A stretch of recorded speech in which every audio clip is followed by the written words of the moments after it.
விவேக சிந்தாமணி விளக்கத்தில் உலகன் தொலைக்காட்சிக்காக ஆசான் செந்தமிழ்ச்செய்யன் 2 நாட்கள் கழித்து 20ஆம் செய்யுள் அருமையானது.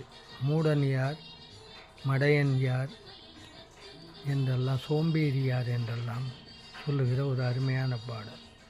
கருதிய நூல் கல்லாதான் மூடனாகும், கணக்கறிந்து பேசாதான் கசடனாகும், ஒரு தொழிலும் இல்லாதான் முகடியாகும், ஒன்றுக்கும் உதவாதான் சோம்பனாகும், பெரியோர்கள் முன்னின்று மரத்தைப் போலும் பேசாமல் இருப்பவனே பேயனாகும், பரிவு சொல்லித் தழுவினவன் பசப்பனாகும், பசிப்பவர்க்கு இட்டு உண்ணான் பாவியாமே. பாவியார்?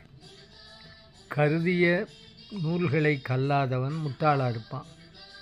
அளவறிந்து பேசாதான், அதாவது கணக்காக பேசாதவன் கடையன் என்று தான் சொல்லணும். கசடன், அதாவது அறிவில்லாதவன் என்று சொல்ல வேண்டும். ஒரு தொழிலும் செய்யாமல் மூலையில் முடங்கி கிடப்பவன் சோம்பேறி தானே. பெரியோர்கள் இருக்கின்ற அவையில் பேசத் தெரியாதவன் யார்?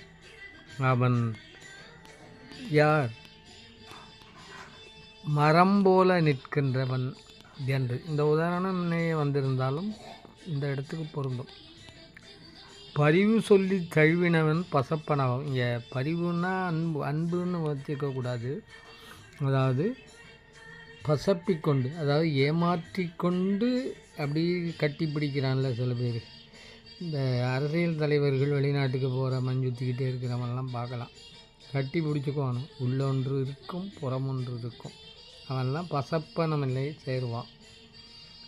அடுத்தது, நிறைவாக பாவியார் என்று சொன்னால், பசித்து துடித்து பசுப்பிணியோடு வருகின்றவனுக்கு கொடுத்து உண்ணாமல் படுத்து உண்டு படுத்து கிடக்கின்றவனே பாவம் செய்தவனாகிறான். எனவே பசித்தவர்க்கு இட்டோன்.